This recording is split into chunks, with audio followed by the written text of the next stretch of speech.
नमस्कार, देश न्यूज का खास कार्यक्रम रियल स्टेट की रियलिटी देख रहे हैं आप। मैं हूं आपके साथ रुचिका गुप्ता। मामला जलालपुर कोतवाली क्षेत्र के ग्राम सभा मरहा पकड़ी से जुड़ा हुआ है, जहां पर दबंगों ने एक बार फिर दबंगई दिखाई और गरीब के घर को बुरी तरह गिरा दिया, जिसके बाद घर में लूटपाट को भी अंजाम दिया गया। पीड़िता राशिदा बानो न्याय पाने के लिए जिलाधिकारी और सीओ के कार्यालय का चक्कर तो लगा रही हैं, लेकिन आला हकीम कार्रवाई की वजह लीपापोती करते नजर आ रहे हैं। दरअसल जो राशिदा बानो है, उनका पुराना पुश्तैनी मकान था जो जर्जर होने के कारण उसने कुछ दिन पूर्व बनवाया था। पड़ोस का विपक्षी लंबे समय से जबरन रास्ता दीवार तोड़कर निकालने का प्रयास कर रहा था, जबकि रास्ते का विवाद और भूमि से संबंधित मामला दीवानी न्यायालय में विचाराधीन है। राशिदा बानो ने उक्त भूमि पर स्थगन आदेश भी प्राप्त कर रखा है, जो दबंगों ने 25 जून की रात में पुलिस से मिलीभगत करके 3 सेट मकान को दबंगई के बल पर तोड़ दिया।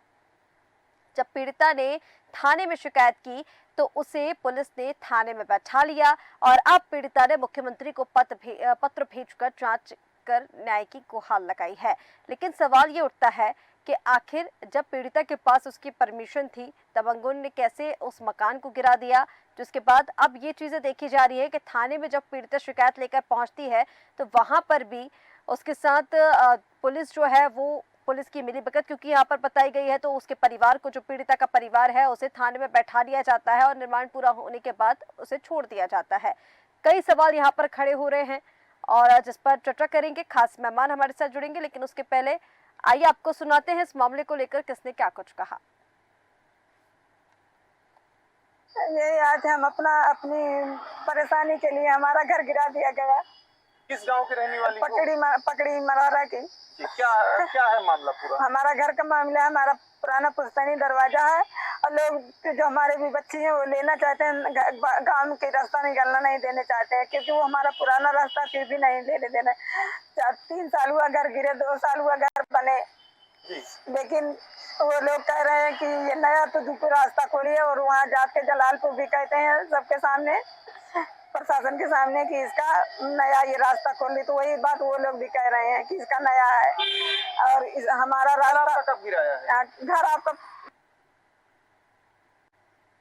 तो ये तस्वीरें आप देखिए जहां पर किस तरह से पीड़िता के मकान को बुरी तरह से गिरा दिया गया। रास्ता निकालने के बाद दबंग की ओर से की जा रही थी, जब नहीं निकालने दिया तो पुलिस से साठ-गांठ कर ये जो मकान है वो गिरा दिया गया और जिसके बाद घर में रखा हुआ सामान भी लूट लिया गया। और चलिए, ज्यादा जानकारी के लिए हमारे साथ हमारे संवाददाता अम्बेडकर नगर से प्रफुल्ल श्रीवास्तव जुड़ गए हैं और इसके साथ ही हमारे साथ वरिष्ठ पत्रकार डॉक्टर मनीराम वर्मा जुड़ गए हैं। आप दोनों का ये बहुत स्वागत है। प्रफुल्ल, सबसे पहले मैं आपके पास आना चाहूंगी, इस पूरे मामले को लेकर क्या कुछ पूरी जानकारी है, पीड़िता का क्या कहना है और जिस तरह से हम तस्वीरें ये दिखा रहे हैं, जैसे पीड़िता ने कहा कि जबरन जो उसके मकान को गिराया गया है, रास्ता निकालने की बात की जा रही थी, दबंगों ने उसके बाद जो मकान गिरा दिया है और जो खबर सामने आ रही है वो ये है कि पुलिस की भी सांठगांठ इस पूरे मामले में देखी जा रही है। मैडम, ये राशिदा खातून का कहना है कि उसकी पुश्तैनी जमीन थी जो जर्जर था, कुछ दिन पूर्व उसने किसी तरह से कर्ज लेकर बनवाया था और पंचायत में ही बनवाया था, पंचायत में लिखा पढ़ी के साथ उसने बनवाया था और विपक्षी जो निर्माण किया है, अभी तोड़ फोड़ किया, वह अभी सहमत था निर्माण में। लेकिन इसी बीच उसके परिवार के लोग सऊदी रहने लगे, उसके पास पैसे हो गए, उसका रास्ता पहले से था आने जाने का दूसरी तरफ से, लेकिन इसने जो है रास्ता इसके घर को गिराकर निकालने का काम विपक्षी ने किया है। पीड़िता का यह कहना है कि जब वो सो रही थी तो उस दौरान इसके घर पर लगभग 1 दर्जन से लोग तोड़ फोड़ करने लगे और वह भागकर बाहर गुहार लगा रही थी और पुलिस को सूचना दी, लेकिन पुलिस रात में नहीं आई।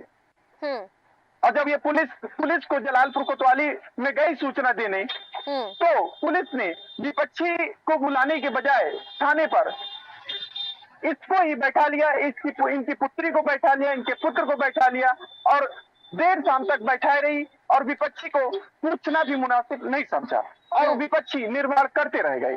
तो ये कुल मिला जुलाकर पुलिसिया खेल है। पीड़िता का आरोप है क्षेत्र का हल्का सिपाही इनके निर्माण में लिप्त है और यह शिकायत करने एसडीएम के यहाँ गई तो एसडीएम ने सीओ को लिखा तो यह तो भड़क गया यशो ने कहा कि तुम शिकायत कर रही हो, सिपाही ने कहा तुम्हारे खिलाफ मुकदमा लिख देंगे, तुम आती हो थाने तो बताता हूं मैं।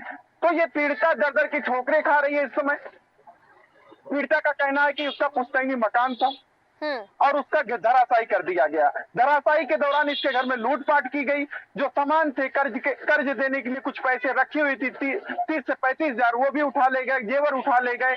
तो ये आलम है कानून, मतलब दबंगों का दांडव हुआ और पुलिस कार्रवाई के बजाय लिपापोती में जुटी हुई है। जी मैडम।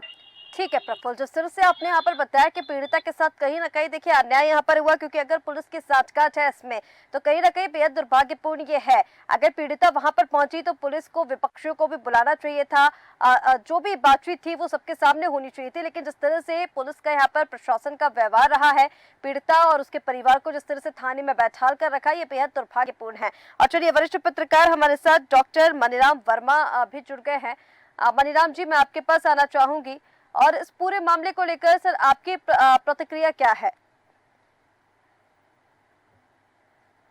पीड़िता के साथ न्याय होना चाहिए, वो हर तरह से प्रयास करती रही, हर तरह समस्याओं का समाधान होना चाहिए।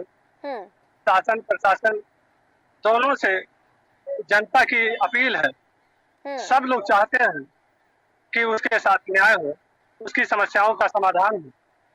यदि इस तरह से उसके साथ न्याय ना हो तो धीरे धीरे सबका सबके ऊपर से विश्वास घटता चला जाएगा। आज सबके विश्वास को कायम रखने की जरूरत है, पीड़िता के साथ न्याय की जरूरत है, उसकी आवाज ऊपर तक सुनी जाए, यही जनता की अपील है और हमारी गुजारिश।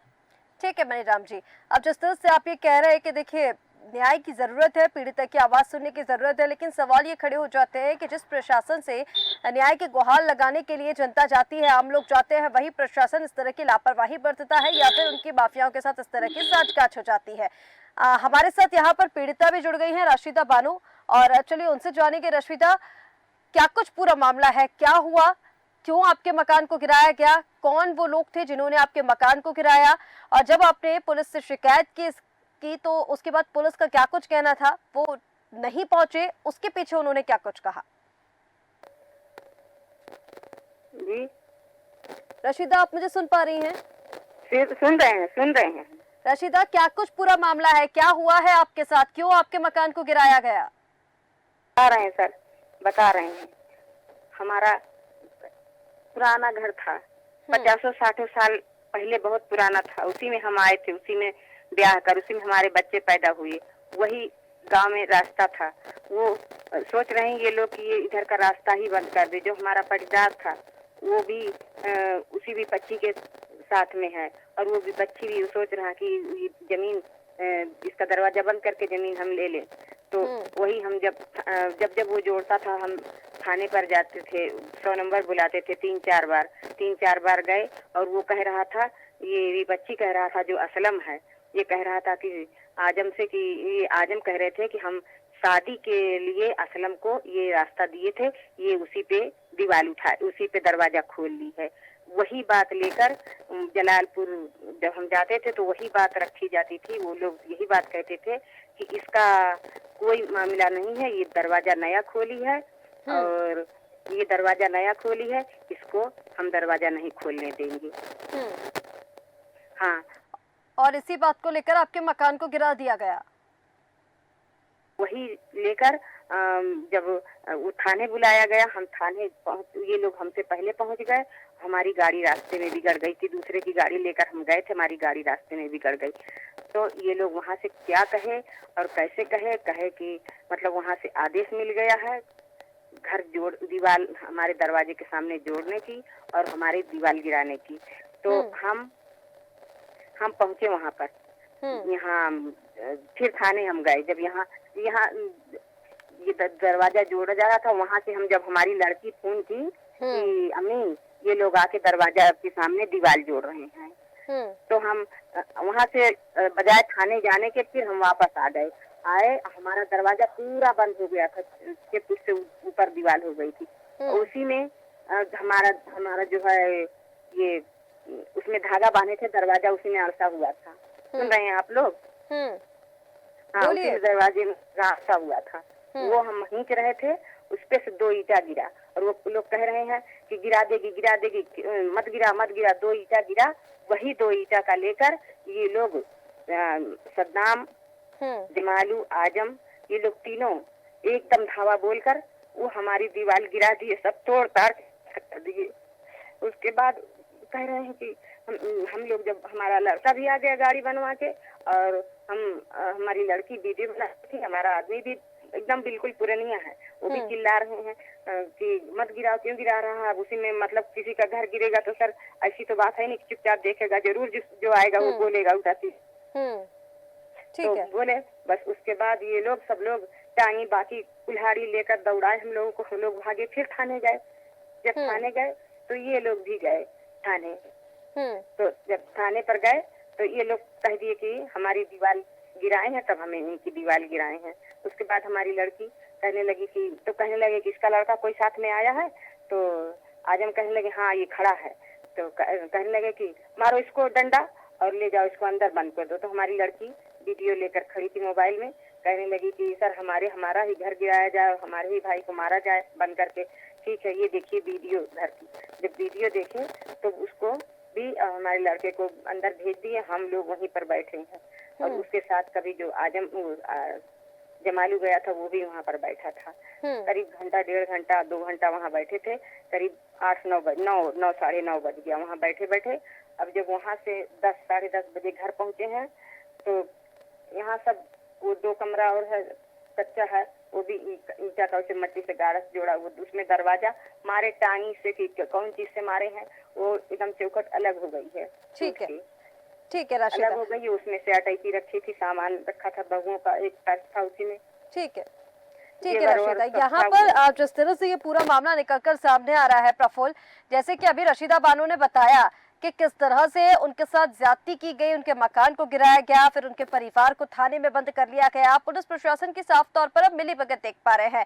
अब इसको लेकर जहां उन्होंने मुख्यमंत्री के नाम पत्र लिखा है, लेकिन इसको लेकर पुलिस प्रशासन का क्या रवैया सामने आ रहा है प्रफुल्ल? देखिए कहीं ना कहीं लापरवाही बरती गई है, सांठगांठ दबंगों के साथ है और उसी वजह से ये जो पूरा मामला हम सामने आता हुआ देख रहे हैं। जी मैडम पूरी तरीके से दबंगों के हाथ पुलिस बिकी हुई है। दबंगों ने पैसे के दम पर पुलिस को खरीद रखा है, ये पूरी तरह साफ नजर आ रहा है। क्योंकि पीड़िता जब शिकायत करने गई तो उसको थाने में बैठाए रखा और देर तक शाम तक बैठाए रखा और उधर निर्माण होता रहा। पीड़िता कहती रहेगी वो निर्माण कर रहे हैं, लेकिन पुलिस गूंगी पहरी बनकर बैठी रहेगी। कहीं ना कहीं वहां के थाना अध्यक्ष जिम्मेदार है, तहसील प्रशासन जिम्मेदार है। कहीं ना कहीं तहसील प्रशासन ही पूरा सिस्टम बिका हुआ नजर आ रहा है। क्योंकि जिस मामले में स्थगन आदेश है उस मामले में कैसे निर्माण हो सकता है? लगभग 5 से 6 साल तक ये निर्माण रुका हुआ था। और बिल्कुल ठीक कह रहे हैं, जो मामला विचाराधीन होता है न्यायालय में तो उस पर वैसे भी कोई एक्शन नहीं लिया जा सकता है। आप यहाँ पर ठीक कह रहे हैं। प्रफुल्ल, मैं आपके पास वापस लौटती हूँ। हमारे साथ सामाजिक कार्यकर्ता जावेद अहमद जुड़ गए हैं। जावेद जी, मैं आपके पास आना चाहूंगी, इस पूरे मामले को कैसे देख रहे हैं? कहीं ना कहीं जिस तरह से अभी पीड़िता को आपने सुना ही होगा, उन्होंने अपनी पूरी आप बीती बताई कि क्या कुछ उनके साथ हुआ, फिर उसके बाद पुलिस प्रशासन ने उनके साथ क्या किया। कैसे देख रहे हैं इस पूरे मामले को? क्या जो प्रशासन का रवैया अब आम जनता की तरफ हम देख पा रहे हैं, कितना ठीक लग रहा है ये आपको? मैम, इसमें पुलिस की लापरवाही दिख रही है। और अगर पुलिस चाहे तो इस मामले को 24 घंटे में निस्तारण कर सकती है। पुलिस चाहती तो पहले ही इसका निस्तारण कर देती ना जावेद जी। पुलिस ने चाहा ही नहीं, वहां पर पीड़ित परिवार को बैठा लिया और इधर पे जो विपक्षी थे, जो विरोधी थे, वो निर्माण करते रहे। अगर प्रशासन ने चाहा होता तो पहले ही न्याय मिल जाता पीड़िता को, इतना कुछ होता ही नहीं। जी मैम, और एक असहाय महिला है, प्रार्थनी एक असहाय महिला है जिसके साथ इंसाफ हो ही नहीं रहा है। और अभी तक भी नहीं आए, अभी तक कोई देखने नहीं आया सर। ठीक है, ठीक है जावेद, कोई देखने नहीं। मनीराम जी, मैं आपके पास आना चाहूंगी। देखिए अब ये पूरा मामला जो निकलकर सामने आ रहा है, अब इसको लेकर जिम्मेदार कौन है? सिर्फ पुलिस प्रशासन जिम्मेदार है या फिर देखिए सिस्टम में कहीं ना कहीं ऐसे जब तक भ्रष्ट अधिकारी बैठे रहेंगे तब तक जनता के साथ कोई ना कोई ऐसा जो मामला है वो निकलकर सामने आता रहेगा। और फिर उसके बाद देखिए कई सवाल खड़े हो जाते हैं, सरकार की कार्यप्रणाली पर भी सवाल खड़े होते हैं, प्रशासन किस तरह से काम कर रहा है उस पर भी सवाल खड़े होते हैं।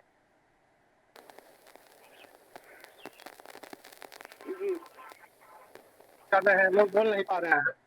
प्रशासन की कमियां है, शासन पर भी उंगली उठ रही है। यहाँ पर शासन और प्रशासन को सामने आना चाहिए ताकि पीड़िता को न्याय मिल सके। और वह असहाय है, हर तरह से उसके साथ समस्याएं हैं, तो समस्याओं का निस्तारण करने के लिए यदि प्रशासन और प्रशासन नहीं आए, लेकिन मनीराम जी, ये पहला मामला नहीं है जो यहाँ से सामने आया अम्बेडकर नगर से। इस तरह के कई मामले सामने आ चुके हैं। तो यह कहीं ना कहीं से शासन की नीतियों के प्रति प्रशासन की उदासीनता दिख रही है। प्रशासन की कार्रवाई में कमी नजर आ रही है। उन्हें हर तरह से पीड़िता के साथ होना चाहिए ताकि उसे उसकी जमीन पर कब्जा मिल सके, मौका मिल सके, और अन्य लोगों के खिलाफ कार्रवाई होनी चाहिए ताकि फिर किसी और असहाय के साथ ऐसी समस्या ना हो। ठीक है मनीराम जी। प्रफुल्ल, अब इस पूरे मामले पर वर्तमान में स्थिति क्या देखी जा रही है? इसको लेकर देखिए, पुलिस प्रशासन की जो लापरवाही थी, ऐसा नहीं लग रहा है कि प्रशासन इस पर कोई ध्यान देने के मूड में भी है, क्योंकि अभी तक वहां पर अगर कोई पहुंचा नहीं है और जिस तरह से पीड़ित परिवार को वहां बैठाल के रखा और प्रशासन के संज्ञान में होने के बाद भी वहां पर निर्माण होता रहा, जहां पर वहां पर वो लोग निरीक्षण करने के लिए तक नहीं पहुंचे हैं, तो ऐसे हालात में क्या लग रहा है आपको कार्रवाई को लेकर? मैडम, कुल मिला जुलाकर सिस्टम फेल नजर आ रहा है। मुख्यमंत्री योगी आदित्यनाथ भले ही कह रहे हो कि जन सुनवाई के मामले में, शिकायत के मामले में गंभीरता से लेते हुए पीड़िता को न्याय दिया जाए, यहाँ पर सिस्टम पूरी तरह फेल नजर आ रहा है। कागजी कोरम में सिर्फ यह घोड़ा दौड़ रहा है। एसडीएम जलालपुर से इस मामले की शिकायत पीड़िता ने की, लिखित शिकायत की। एसडीएम के द्वारा सीओ को मतलब जांच का निर्देशित किया गया, लेकिन जांच एक पैसे की नहीं हो पाई है। यथास्थिति बरकरार है, विपक्षी निर्माण कर रहा है। तो कहीं ना कहीं सिस्टम पूरी तरह खत्म नजर आ रहा है। तो ऐसे में मुख्यमंत्री योगी आदित्यनाथ की जो प्रशासनिक व्यवस्था है अम्बेडकर नगर में पूरी तरह ध्वस्त नजर आ रही है। भ्रष्टाचार में लिप्त थाना अध्यक्षों को थाने की कमान दे दी गई है। तहसील में भ्रष्टाचार की लूट को बढ़ावा देने वाले लेखपाल को बड़ा दे दी गई है। हल्का के सिपाही पीड़िता को धमका रहा है कि तुम शिकायत करने जाओगे, तुमको मैं जेल भेज दूंगा। तो ये जांच का विषय है, उच्च अधिकारियों को संज्ञान में लेना चाहिए, पीड़िता की जांच करनी चाहिए, जो सही हो उसमें कार्रवाई करनी चाहिए। बिल्कुल ठीक कह रहे हैं प्रफुल्ल। यहाँ पर कहीं ना कहीं ये पूरा जो है वो जांच का विषय है, क्योंकि बेहद गंभीर यह मामला। अगर पुलिस प्रशासन की इस तरह से सांठगांठ है और फिर उल्टा पीड़ित परिवार को ही दबंगों की तरफ से भी और उसके साथ साथ पुलिस की तरफ से भी धमकाया जा रहा है कि अगर इस पर कार्रवाई करेंगे, अगर वो इस पर आवाज उठाएंगे तो उन्हें जेल में डाल दिया जाएगा। तो बेहद दुर्भाग्यपूर्ण ये है। कहीं ना कहीं उत्तर प्रदेश में जो हम प्रशासनिक व्यवस्थाएं देख रहे हैं वो ध्वस्त होती नजर आ रही हैं। आप सभी मेहमानों का हमारे साथ जुड़ने के लिए बहुत शुक्रिया। तस्वीरें अम्बेडकर नगर से आपको दिखा रहे थे, जहाँ पर किस तरह से पीड़िता रशीदा बानो के साथ जो अन्याय हुआ है। पीड़िता हमारे साथ जुड़ी थी, उनका यह कहना है कि दबंगों ने उनके मकान को तोड़ दिया है, जबरदस्ती रास्ते का निर्माण कराया जा रहा है और उस जगह पर जो मामला न्यायालय में विचाराधीन है, जो मामले न्यायालय में विचाराधीन होते हैं उन पर कोई एक्शन नहीं लिया जा सकता जब तक उसका निपटारा नहीं हो जाता। तो ऐसे कैसे वहां पर निर्माण कराया गया, और अगर वहां पर निर्माण कराया जा रहा था तो फिर प्रशासन ने इस पर क्यों कोई भी सख्त रुख नहीं अपनाया। और कहीं ना कहीं जिस तरह से हम अधिकारियों की या फिर पुलिस प्रशासन की यहाँ पर सांठगांठ देख पा रहे हैं, बेहद दुर्भाग्यपूर्ण ये है। जांच का विषय है जिस पर जल्द से जल्द जांच कर सख्त कार्रवाई होनी चाहिए। फिलहाल हमारे इस कार्यक्रम रियल स्टेट की रियलिटी में इतना ही। आप बने रहिए देश न्यूज के साथ। नमस्कार।